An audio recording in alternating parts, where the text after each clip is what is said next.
And today in this video I'm going to show you how to make a really nice and easy gluten-free vegan bread. So let's go.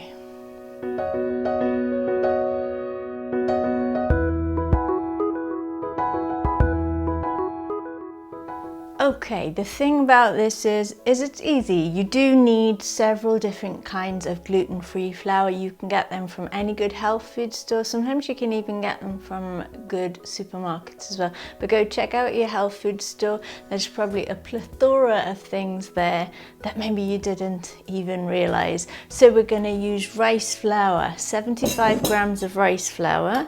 I tend to use brown rice flour. White rice flour is okay too. Buckwheat flour. None of this has gluten in it. Buckwheat, despite the name, is gluten-free, and it's also really good for protein.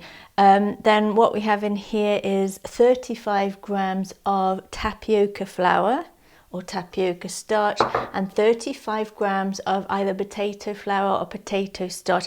I haven't done these measurements in cups yet, but I'll do that shortly, soon, and then I'll write that up in the recipe for you. The thing is, it is really best to have kitchen weighing scales when you're doing gluten-free vegan recipes. Actually, when you're doing any recipe that involves baking, because the accuracy that you can get when you use weighing scales is fantastic. And also, it's not expensive. You can buy a little set of digital weighing scales from the internet.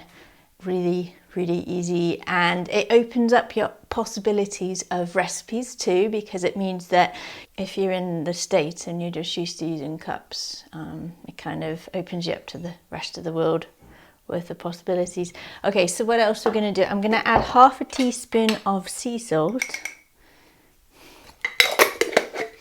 My little passionate talk about kitchen weighing scales, because of course in Europe we're brought up weighing everything, and it is a lot more accurate.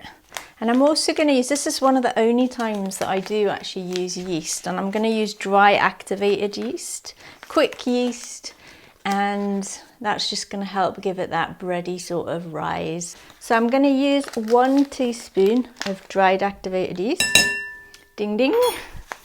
And the next thing I'm going to do is add 200 milliliters of water. Now, just wants to be nice and tepid. What I did was I got some boiling water out the kettle, added some cold water, and just made sure that it was nice and tepid. So you want to mix in everything together so it's nice and evenly combined. The 4 different flours, the yeast, and the sea salt. And then you're going to add your water.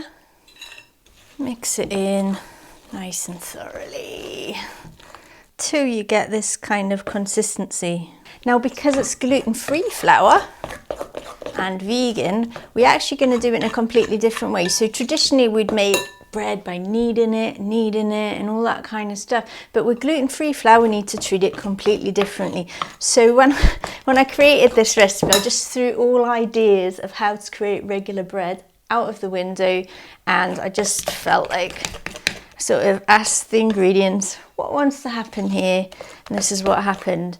So next, so I've got this kind of consistency. Then I'm going to get a baking tray, line it with parchment paper, and then I'm going to spread this evenly on top of the parchment paper. And then I'm just going to give it a nice spread. Now normally I actually do it on a round tray, but my son, who I love very much and miss very much, has just left home and gone to university. So he took the round pizza tray with him. And then what I want to do, because it's got yeast, the yeast needs to kind of start dancing with the other ingredients and give a little bit of rise. I'm going to pop it in a warm place. Now it's a bit cold. It's England, so at the minute I don't have a warm place. So what I did was I just turned on the oven for a minute. Going to turn it off, leave the oven door open, and just pop it in there and leave it in there for half an hour. So I'm just going to get another lid. I'm just going to put that on top. It's not really a lid, it's actually an oven tray. I'm going to put it on top of that. So I've popped it in the oven with the door open, and the oven was turned on minimum for like a minute, which is literally just to give it a warm environment. I'm going to leave it for half an hour. I have left it for about 3 hours before, and it's been great too. It should just give it a little bit of rise. If it doesn't, we're just going to cook it anyway. That's what usually happens. That's what's supposed to happen. It does depend on the yeast. It does depend on the environment, how it kind of alchemically changes. Look at that. It's a nice, gorgeous, oh, it's hot, piece of gluten-free vegan flatbread. What we're going to do is just going to pop it on a board and slice it up. Wow, look at that. And then you can cut it into squares, you can cut it into triangles, whatever you fancy. And sometimes it might be a little bit easier to do it when it's cooled down.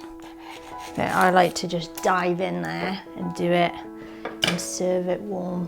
Absolutely delicious, gorgeous. Keep for a day or two, and it does obviously get drier the longer you leave it. It's designed to be made fresh and used with soup, or you can use it as an open sandwich. You can spread all sorts of stuff on it, like hummus, and pop salad on it.